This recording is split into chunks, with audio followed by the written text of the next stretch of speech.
This is LBC, leading Britain's conversation with Ian Collins. Call 0345 6060 973.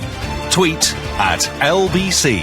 Text 84850. Ian Collins on LBC.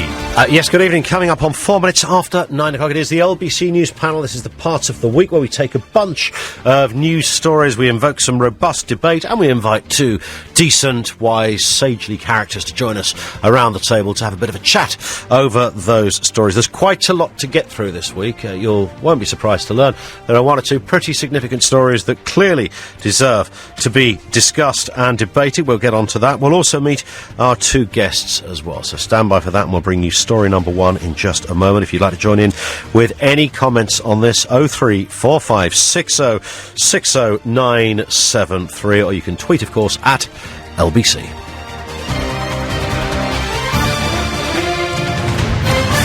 So we are joined by, we have a politician and a writer, comedian and economist. That's the latter being all one person, by the way, I should say.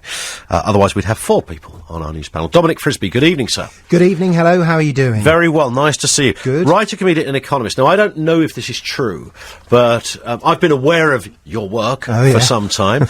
I'm sure I was aware of you, you're going to correct me if I've got this all wrong. I'm sure I just knew that you were once a writer and a comedian, and that's what I knew of you. And then one day I somehow saw something you'd written, and I thought, that's weird, Dominic Frisby's writing about the economy and gold and stuff. Now, have I got that wrong? Did you suddenly become an expert in that field or interested in that field, or were you always, but happened to also be a writer and a comedian? Well, I've always been a comedian since the kind of mid to late 1990s, and then in about 2005, 2006, I suddenly got very, very interested in economics and finance, and in particular in money systems, and it became very clear to me that everything was about to go, excuse my language, tits up, and I invested a lot of money at the time in gold, because I thought that was the best thing to do, and it was a good call, and gold did very well for a period, and I was right about things going wrong, and as a result of all of that, I had a little podcast that I used to host, and one of the people I interviewed was a lady called Merrin Somerset Webb, who's the editor of Money Week magazine. And Webby? She said, yeah, Webby, and she said, we need people like you, come and write for Money Week. Fantastic. And so that's how it all started. So I'm not really an economist, but I'm a financial writer. Yes, financial. I mean, it is fascinating, because you mentioned about that period of the mid-2000s, and I remember doing a series of debates, not a designed series of debates, just lots of different discussions on radio about how it could be that people and it all started with where I was working, somebody in our office was earning about 22,000 a year, and they just got a mortgage for about 200,000 a year.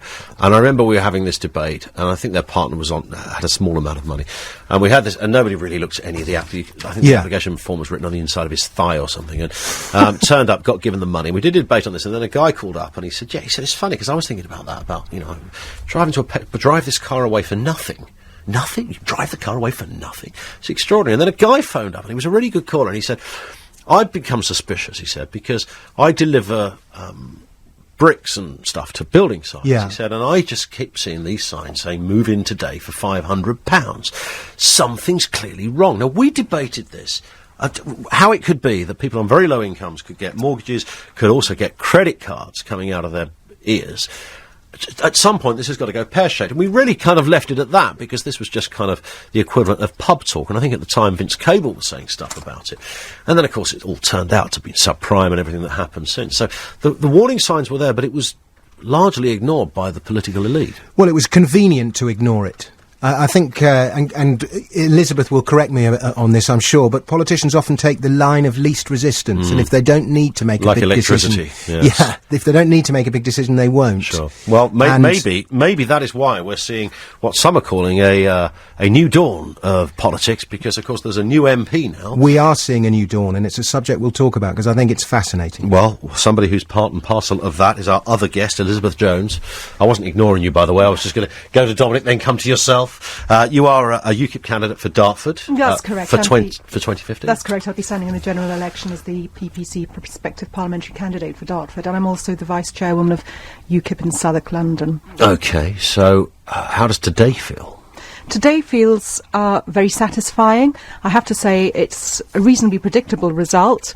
I was absolutely shocked by Hayward and Middleton. I think it's absolutely groundbreaking that we came within 612 votes of actually taking that seat. Of course, with the benefit of hindsight now, we wish, my God, if only we'd shifted the resources earlier, perhaps from Clacton to Hayward, perhaps we would have had 2 MPs for the price of 1. But no, that's the gift of hindsight. So, well, it brings us nicely indeed. It brings us nicely, though, to our first story. People from across the spectrum are beginning to vote UKIP in larger and larger numbers. We won our first MP last night here with Douglas Carswell in Clacton. The Labour Party now are absolutely terrified of the UKIP vote. That was a man called Nigel Farage, you might have heard of course. He's the leader of the UK Independence Party. Your boss, of course, Elizabeth. Yes. There he was speaking on LBC this morning on the back of that.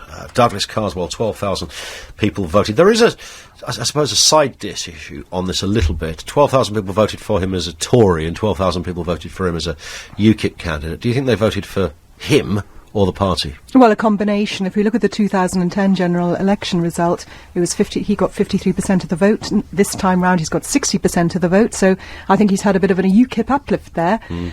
Clearly, Douglas Carswell is a very charismatic and popular and well-known character. So yes, much will have hung on his personality, but I do think the UKIP has certainly added more to his lift. Do you think, I mean, we did the phone-in the last hour about why people are voting UKIP, and I had a sort of a sense that it wasn't really just about being an anti-Europe thing. And, you know, I made the point that I think many people who are looking to put that particular tick in a box may not know too much about Europe, but there is a sense of requiring a reboot of our political system, a rewiring of the DNA of Westminster, if you like, as how we phrased it. Do you think there's something in that? Oh, totally, completely. I do think the entire political system needs, you call it rebooting, I call it recalibrating. Yes, for sure. We need to recalibrate. I think people have had a feeling that they're simply not getting value for money. They're being conned, they're being lied to. If we look back over the last 30 to 40 years of Westminster, it's been pretty disastrous. We've had a whole series of unnecessary wars where there were no British interests. We've had the situation with the paedophile paedophile business in Rotherham, the paedophile situation with the BBC, the paedophile situation with Jimmy Savile, all of which was ignored. It's almost as if you're one of the little people, if you are not a rich person, basically you don't count. Your interests are not relevant and you will not be protected. So you're an anti-establishment party? I think so. There's a lot of that. Dominic, firstly, your thoughts on UKIP and the result last night for Douglas Carswell? Well, that Carswell won was no surprise.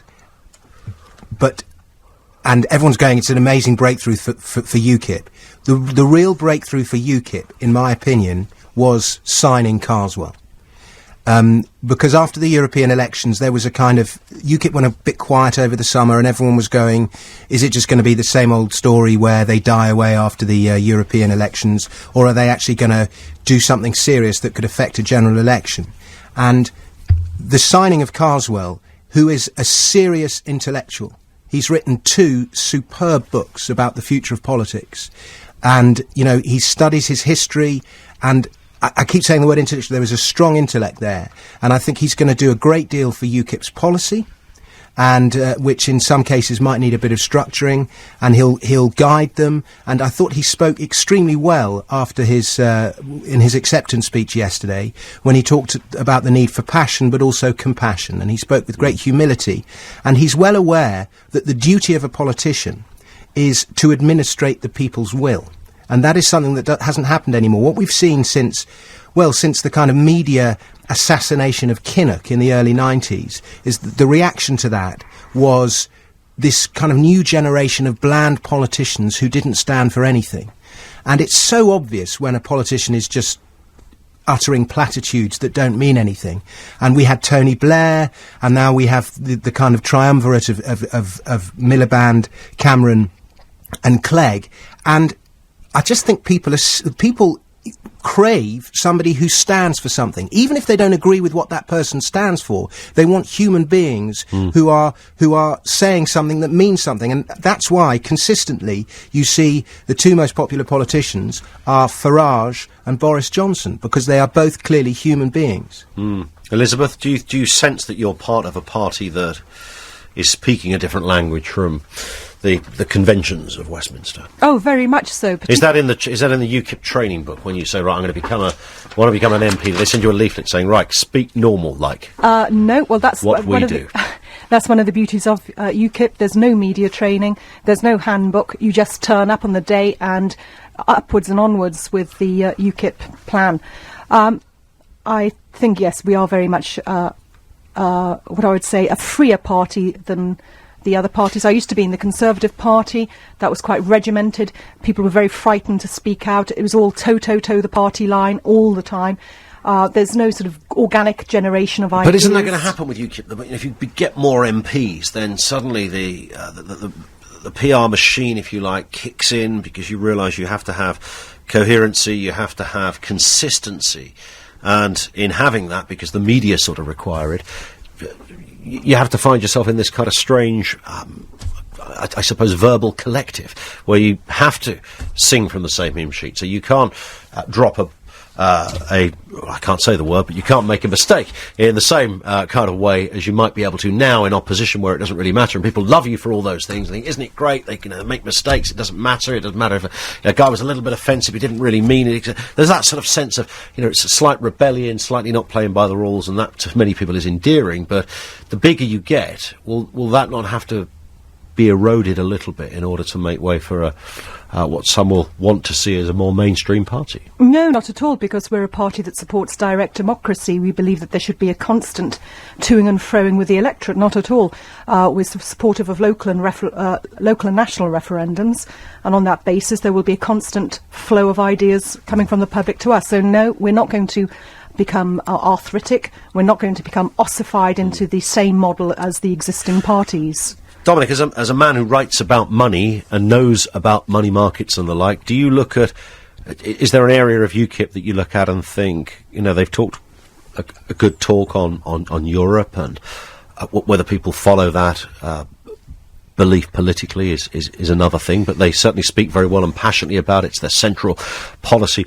But on matters economic, are you hearing anything that's coming out of UKIP that, to you as a money writer, as a man that knows that area, makes sense? I think one thing that UKIP need to think about is their housing policy.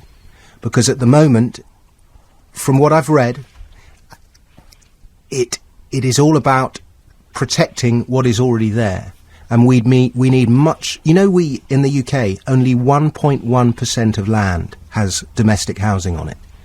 And another 1% has commercial property on it, and another 2% has roads. 96% of the land in England, and this doesn't apply to Scotland, so the ratio is even greater if you include Scotland. 96% of land in England is not built on. That is fact of the day right there, everybody. And we have these crazy planning laws, the 1948 Planning Act, which instead of the responsibility to build being the decision of the person that owns the land, it became that decision was passed on to regulators.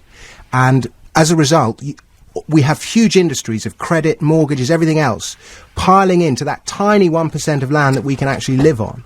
And the result is that housing has become totally unaffordable, and it's alienated a generation. And it is insane how much a house costs. You can go online, you can buy a 3-bed house, timber-framed house on the internet for 20 grand.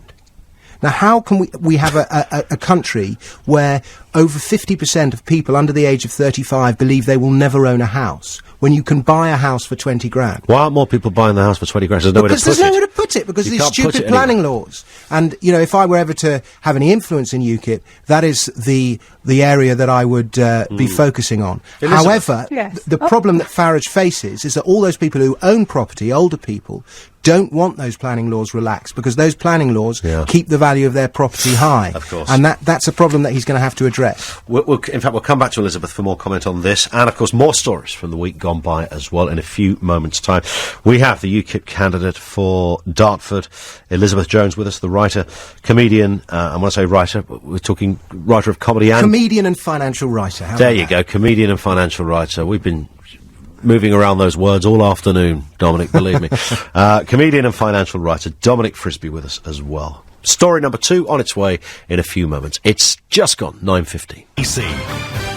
It is LBC leading Britain's conversation. It's the news panel as well. We're talking, of course, about the big events of the last 7 days. The UKIP candidate for Dartford 2015 is Elizabeth Jones. She's with us. The comedian and financial writer Dominic Frisby. I got it right. Well done. Fantastic. We were talking, just before we get on to story number 2, we were talking, Elizabeth, just before the news about, and Dominic made a really good point about you can buy kind of flat pack housing almost for 20 grand. It's just that the land you need to put it on is going to cost you about 250 grand. So there's this kind of problem with property and housing, and I think, Dominic, you alluded to the fact that UKIP are not really talking about housing enough. Well, they're protecting they're you're going to correct me on this, but in my view, there's no plans to repeal the 1948 Planning Act, which is what I think needs to happen. Let me give you one other little statistic, which I think is wonderful. An acre of land without planning permission, an acre of ordinary farmland, goes for about 15 grand, £15,000. That's an acre. So that's without planning permission. Without planning permission. Okay. With planning permission, it's worth about £1.5 million. Stop it. So that £1.5 million is an unnecessary cost of government. That's all it is, and you just don't need it.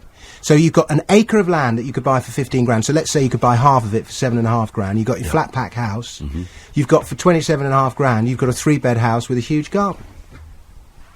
And Elizabeth, that is the numbers. These are extraordinary numbers, aren't they? Elizabeth, and everyone goes, we need planning laws because otherwise people will just build. Okay, well, there were no planning laws in the Victorian age, and that's when we built the most beautiful housing ever. Why then do UKIP not repeal that 1948 Planning Act? Yeah. Why don't? I mean, wouldn't that be a great place to start then? Wouldn't it? You'd lose all your core votes, though, wouldn't you? Because it's all the old duffers that vote for you, isn't it? Well, it's not all the old duffers, and but let's be polite about them. UKIP's policy basically is to reinvigorate brownfield sites. So we want to have investment in brownfield sites. We want to have there to be a national register of all brownfield sites. Will be available to prospective developers. We would propose to have tax breaks, so there wouldn't be any stamp duty to be paid with any purchase or development on the brownfield, and thereafter with the selling of property, they would give a tax break as well. So we do want to encourage people to use brownfield sites insofar as is possible. We accept, of course, that there is a massive housing shortage. The National Audit Office... But Dominic's just solved it. The problem with brownfield sites is that a lot of them are owned by large building corporations who just sit on them and don't develop them. And you need some kind of tax or something, a land tax or something, to incentivise those corporations to actually build on them. Because they just sit on them and wait for them to appreciate. Well, as I say, we are going to be offering, as I say, no stamp duty in any development and a tax break to encourage that development. Okay. Which should solve the housing problem. I think everyone I know go, would you like to design your own house? Would you like to plan and build your own house? So you lay in bed thinking about that, don't you? Have to do that. We're going to have the hallway. We've got the land. We've got the land, and people could do it for next to nothing. OK, we'll get on to another couple of... Since we have a UKIP candidate with us, we should get on to some sort of UKIP-related issues as well. So we'll come back to that issue of women and UKIP as well, which I know that Nigel Farage has spoken about of late as well. We'll do that in a few moments' time. First, though, let's go to story number 2. They've obviously decided to bow to pressure, I suppose, and introduce a screening which will certainly please my former colleagues at the airports, because they have been very apprehensive over the last few months about dealing with passengers who may have the disease as they come into the country. Former Metropolitan Police Border Control Officer Chris Hobbs speaking to Nick Ferrari on LBC Breakfast yesterday on the government announcement that Ebola screening tests are being introduced to UK airports. Ministers had ruled out such tests, saying the UK was following World Health Organization advice. The outbreak, originally ruled out, I should say, the outbreak has already killed more than 4,000 people and infected more than 7,200, mostly in West Africa. Earlier this week, a Spanish nurse became the first person to contract the deadly virus outside West Africa. Elizabeth Jones, I mean, this is clearly a worrying epidemic. That's a reasonable way to describe this. Should we be worried in this country? Of course we should. We're one of the major international hubs of the world. Now, when you say it's going to be a major epidemic, let's not forget we had the SARS crisis, which came to nothing. We had the bird flu. We've had the bird flu, yes, and we've had is this on the same scale, necrotizing. Well, bird flu would be, and SARS would be very much so, because they're airborne. But we have 4,000 people who've lost their life. Well, that's in the global population. If you look at it globally, it may end up being a damp squib. I'm not seeking to obviously reduce the misery or reduce the pain and anguish that people are going through, but clearly something needs to be done, because I can understand that airport staff must be quite anxious about handling people's goods and handling people coming through the airport, and I understand that there will be checks on body temperature of people coming in from the respective African countries, basically Liberia. One wonders, though, Dominic Frisby, how effective it can really be screening. I mean, this particular disease incubates, I think, for about 3 weeks or something. Yeah, that seems to be the problem. You've got Eurostar. I mean, how are you going to monitor all the people that are coming there from? I mean, the human traffic in such large numbers, it's impossible to be effective. That's what I was thinking when you read that story out. When I listened to that story, you're going to have those guys in those big kind of yellow outfits. They look like kind of sailors' outfits with do you know what I mean? You're going to have them in at the airport, going through everyone. Have you seen the clip of the guy on the aeroplane that? Yeah, he was in blue. Yeah, well, there was I think I've got this right. I think a guy on the aeroplane joked that he had Ebola, and suddenly, obviously everyone's filming, the plane hadn't yet taken off, and before they realised it, the plane was delayed, and these fellas came in these chemical suits. It was like something from a Hollywood movie, 28 days later kind of moment about it. But, I mean, the problem is in all probability, it is probably... these things just pass, and we're probably making out that it's something bigger than it is. But what if it isn't? And the people who have a vested interest in saying that it is going to be much bigger, you know, are the ones that everyone's listening to. But you know, so it's at times like this I don't envy the politicians who have to make the decisions. Well, Dominic, if I could ask you a question. Yeah. The true test is money. So how are farmer stocks doing? How are farmers' stocks? No, how are the pharmaceutical stocks doing on the market at the moment?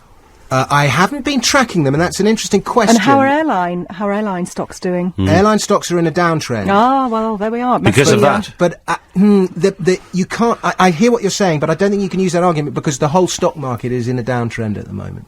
Everything. It doesn't matter matter what sector it is. It doesn't matter if it's building stocks, housing, airlines, pharmaceuticals, financial. Everything's in a downtrend. Is there a sense on this story that it does? I mean, I was intrigued. Firstly, as you both kind of alluded to the fact that, I mean, it could just pass the bird flu thing, and it may be something that we hear nothing about on these shores. Yeah.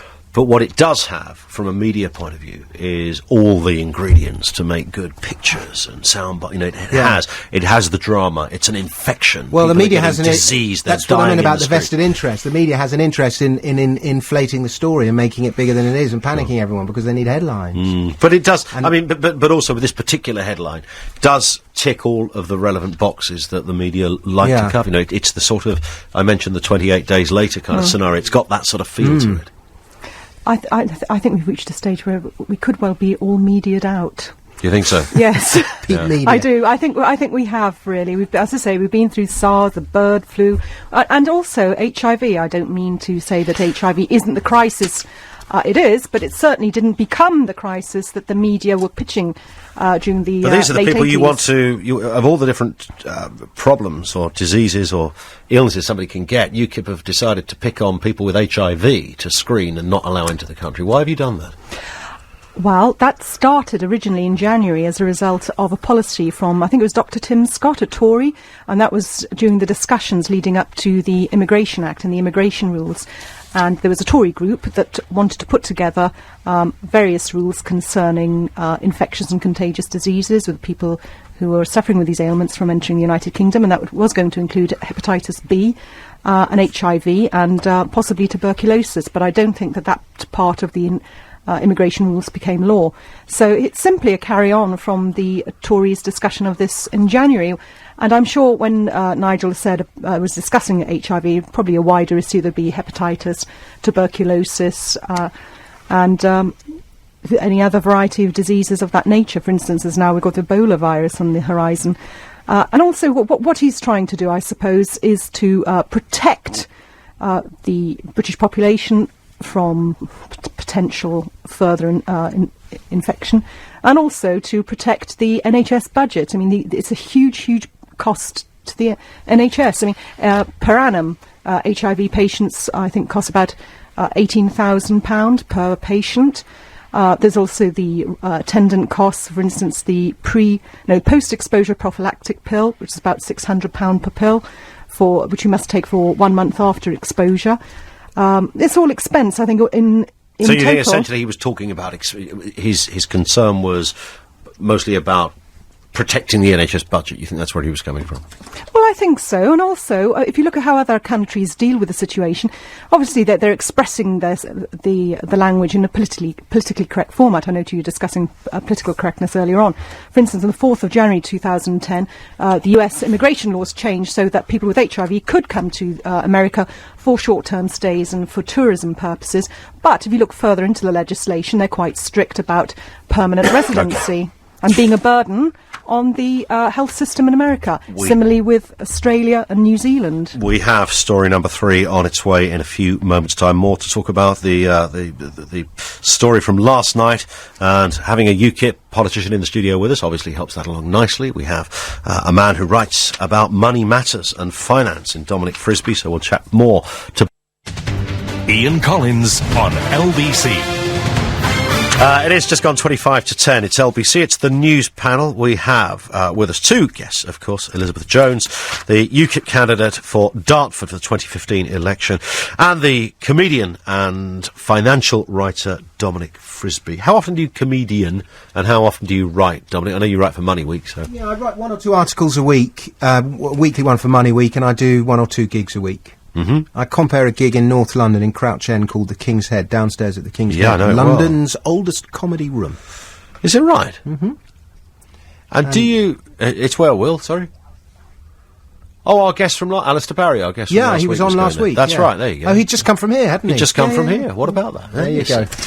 It all ties in rather nicely. And Elizabeth, 2015, you hope to become an MP. What are your chances of doing that? It's impossible to tell. It'll all depend on I think you were the about to say it's impossible. It's impossible to tell. Everything's in flux. I would like to think, yes, I'll get in. Mm-hmm. Who knows? Perhaps I will. Well, all will be revealed. Have you always wanted to be an MP? No, I didn't really always want to be an MP. I wanted to be other things. But now I want to be an MP, and that is my course of action. Something has to be done, I'm sorry. Simple as that. Didn't Money Week write a very powerful piece about, and possibly you were part of this, Dominic, I can't remember, it was a couple of years ago, very powerful, maybe 18 months ago, a very powerful piece about how the whole turmoil of finance is about to turn around again and go bad on us, and what happened before will look like a warm-up. They did, and they do write a lot of that kind of thing, and there's kind of 2 sides to Money Week. Money Week magazine itself is actually quite... sensible and measured about what it says, but its marketing is a lot more. It points out excessive levels of debt. It's quite scary when you read its marketing, and it's the marketing often persuades people to buy the magazine. So, but they do use fear as a marketing tool. Okay. But nevertheless, those fears that they spread are founded. We were talking before about the financial crisis, and what's happened is that what was essentially a crisis of private debt in 2008 is now morphing into potentially a crisis of sovereign debt, because the debt was passed from private hands to national hands. It was called The End of Britain. End of Britain, yeah. Oh, yeah. I narrated it. Yes, because there was a video that went with it, wasn't there? Yeah, it was. I narrated that, yeah. In fact, I think I'm right. That's all coming together. I think I'm right in saying that when I first saw that in the video, that's when I said we have to get this guy on. And then... I think we tried to get you on and you were busy or something. Yeah. Like that, but nonetheless, yes. I mean, these stories you think are not going to go away though for the next few years. I mean, we have a debt-based monetary system, if that makes sense. The whole system, the way our economy and our money works is it needs ever-expanding debt for it to function, and you can't have growth without expansion of debt, and it is a serious, serious problem. But both major political parties subscribe to that same ideology. They don't get it. The only one in politics who gets it is Carswell, funnily enough. And another guy's a Tory called Steve Baker who gets it as well. And but those are the only 2 politicians just about. There's a guy, I've forgotten his name, who's just written a book about gold who kind of gets it as well. But the idea that money, most even not even economists talk about problems with the monetary system. Sort of Keynesian economics. Yeah, they don't. None of them discuss the nature of money itself.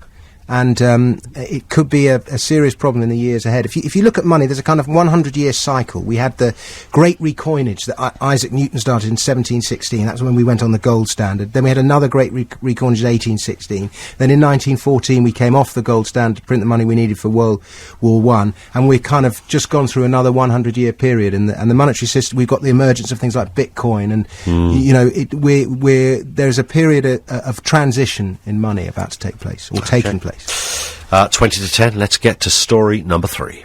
The attacks of 7/7, the terrorist incidents since, were largely starting to become forgotten in the minds of a lot of UK population and Londoners. Now people are very, very acutely aware of it. I think this time they can see a tangible threat, and I think people are far more aware and concerned about it. That was Chris Hunter, anti-terrorism consultant, author and former British Army bomb disposal expert, speaking on LBC earlier this week. This was after a poll in Thursday's Evening Standard which showed that 3 out of 4 Londoners believe Britons who've gone to Iraq and Syria to fight with extremist groups should be banned from returning to the UK. This came, of course, just a day after 4 men were arrested in raids across London on suspicion of preparing to commit an act of terrorism in the UK. And since then, of course, a 5th man has now been arrested. Elizabeth, I'm sure I can almost guess at what your answer to this might be, but certainly there is a thirst from 3 out of 4 Londoners that think that Brits who've gone to Iraq and Syria should not be allowed to come back. What do you think?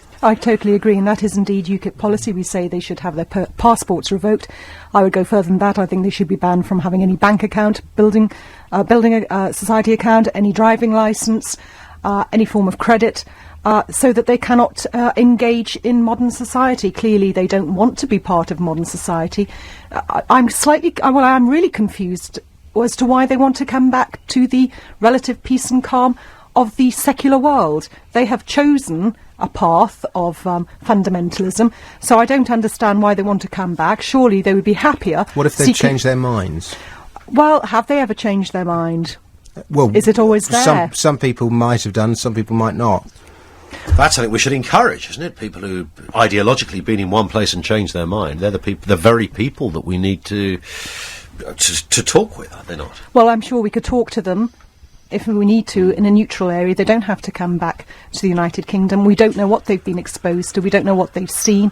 We don't know what crimes they've been engaged with. We don't even know if their motives for coming back here are benign. You mentioned earlier, Ian, about Danny Boyle's shock horror film 28 Days Later. Well, we certainly don't want to see 28 months later, where there may be possible attacks throughout the United Kingdom of a rather brutal nature. It seems to me now that the attacks would be focusing on individual citizens instead of perhaps bomb attacks, perhaps beheadings of civilians. Dominic Frisby, what if somebody comes back then from one of these places? Many say, well, actually, I've been doing humanitarian work. I've been out there, doing some building and delivering blankets, and people who've been in a war-torn area like parts of Syria, I've been there to help them. Very hard to prove otherwise, isn't it? Not many people come back and say, hello, I'm Terry the terrorist. Yeah, my close friend of mine at school's dad was Syrian, so they would go back there all the time. Sure. It's quite a hard. If you have, is it a blanket ban that's being proposed? Well, the principle of it, I suppose. You can understand why people, the idea that somebody has gone off to fight a war, which involves, everything that we hold dear to our value system, etc., who want to dismantle it and harm us, etc. If that is the case, you can see why we wouldn't want those people to come back. But of course it's not quite as black and white as that. Yeah, it's pretty hard to administrate fairly, I would have thought. Well, during the Second World War, we did intern 28,000 people of German, Austrian and Italian descent. Was that a bit unfair? Well, I suppose they said needs must during the Second World War. They didn't know who these people were, what connections they were. Maybe it wasn't just, I don't know, but it was done. I know there were some Germans living in... I have Italian relatives. I'm quarter Italian, I think I am, and I had a relative, a great uncle, who was interned, and he was put on a boat, and the boat was sunk. Oof. Deliberately sunk. That's what some people in the family say. I don't know. So that all that interning, it wasn't quite as hunky dory as maybe some versions of history might tell you. We have story number 4 and 5 on their way. It's the LBC News Panel. It's 9:45. Ian Collins on LBC. It is 10 to 10. Nick Abbott's along at 10 o'clock here on LBC, of course. We've got Elizabeth and Dominic still in the studio with us. Lots of stories still to get through, including this. It's story number 4. I'm immensely proud of what we've achieved, and I don't want the Tories claiming all the credit for everything we've done, and because I never lose sight of the fact that simply forming a successful coalition unlocks the grip on power of the old establishment parties. This has been, this is Nick Clegg, of course, unlocking the grip on power of the old establishment parties. Isn't that what your job is meant to be, Elizabeth, with UKIP? Yes, and I think we've achieved that. We've absolutely smashed the LibDems. In Clacton, they only had 1% and lost their deposit. In Hayward and Middleton, they only had 5%. They are over, they're finished. They are. I will agree with you. They are history. Nobody believes anything that comes out of Craig's mouth anymore. But why would that be? I I say this just from a journalistic perspective, but in fact, he ditched really one policy that happened to be a very high-profile policy. It's the policy that Labour and the Tories also have about charging. He had to get rid of that, but of course he's in a coalition, and the Tories had to get rid of other bits and pieces because they're in a coalition. He paid a huge price just for one policy that doesn't even affect about 3% of the nation. So it's not even the biggest policy, but it was probably the highest profile one. And that's where he's paid the price, isn't it? I mean, you just said, Dominic, I wouldn't believe a word he says, but... I don't think people do anymore, and they kind of bought all his charm, if you like, in those debates, in the first one, and then people just kind of sentiment reversed, and I mean, that's the excuse that people give, that he went back on his word, but I think it's just, people went off him, they just got sick of his platitudes. Elizabeth? Well, I have an instinctive dislike for the Lib Dems because I am a woman, and if you look at the Lib Dems, they've got the lowest percentage of MPs. They only have 12% of their 57 MPs are women. Labour, about 33%, and I think the Conservatives are 16%, but to be fair to the Conservatives, they don't pretend to be liberal. Furthermore, with UKIP, about 30% of our MEPs are female. So we have a party pretending to be liberal and for equality, but having the lowest percentage of female MPs. Furthermore, they have quite a sleazy history. Let's look at the great Jeremy Thorpe's trial, attempted murder of his gay secret male model. Yeah, I know a long time ago. That's not a reason to not want to vote UKIP today, though, is it? Vote UKIP to Lib Dems today. For me, it is, because it's whole paedophile mythology that's being built up now with the BBC and the police. So Cyril Smith, we've got Jeremy Thorpe, we've got Mark Oaten, who was renting Rent Boys. We had the councillor down in Portsmouth with the SM parties, and we've also got I find them quite sexist policies. I think it was about 2006. They were advocating state regulated brothels. Well, thank you very much. Who's he proposing to staff those with? If you're an unemployed woman, you've been made redundant. Oh, yes, well, you're not going to have state benefits. Go and work in the brothel. Very unpleasant. Earlier this week, Nigel Farage conceded the UK Independence Party struggles to appeal to women as well. He said that he would not pretend to reach out to female voters. Insisted he would not pretend to reach out to... is that right? He would not pretend to reach out to you, female voters. I don't quite know what that means. Well, I don't think he needs to. As I say, 30% of the MEPs are female. There are a lot of women coming up through the ranks. I've not had any blocks put on me at all. The policies are pretty gender neutral. We don't have any discussion of brothels. Furthermore, another policy the Lib Dems wanted to bring in was, I know the Labour Party wanted to bring in a law whereby it would be a criminal offence to pay for sex with a trafficked woman. And the Lib Dems opposed that because they want choice. Well, there's no choice for the trafficked woman. OK. Dominic Frisby, Lib Dems, you said, just a brief word you had there, that they were finished. I think they are completely finished in the numbers they have at the moment. Certainly for a while. I mean, they were the kind of, before UKIP came along, they were the kind of the party that had integrity. They were, people didn't vote for them, but they thought, but they're good and their policies are good and they have good ideas and they're the party of integrity, in the kind of Ashdown era, and they kind of lost that. I mean, there's still some talented politicians working there. Danny Alexander clearly knows what he's doing. Mm-hmm. OK, we have one more story to get through while our panel are still with us here on LBC, and here it is. I think it's the fitness which is the really important thing here, because normally overweight people are not fit. They are unfit and fat, if you will, and with the bikes they would be able to get fitter. And with the fitness may well come the liking to biking. That's Tam Fry. He's the spokesman. His name really is Tam Fry. He's the spokesman for the National Obesity Forum. And he's speaking there with Clive Ball earlier this week on LBC after British cycling hero Chris Boardman called for the NHS to give people free bikes to help combat the country's obesity problem. However, a study this week suggested eating well is increasingly becoming the preserve of the rich as the gap price between healthy and unhealthy food is widening. Dominic Frisby. I always thought, and I've argued many times, actually it's cheaper to eat healthier than it is to eat the junk stuff, but apparently that's not the case any longer. Well, it depends which particular food you're talking about. Vegetables are so cheap that it's pretty hard to say that you can't eat, you can't buy vegetables cheaply. If you want to make a nice vegetable soup, that's about the cheapest thing you can buy, but not everyone wants to do that. Yes, I mean, that's the problem, isn't it? Not everybody wants to eat what is if you want cheap. Organic food or something, then of course it's more expensive. I'm sure a lot of people would like to wear designer gear, but they can't afford that. I'm sure I'd like to spend my time dressed up in Roberto Cavalli, but I can't always afford to do that. No, it's absolutely ridiculous. I'm sorry.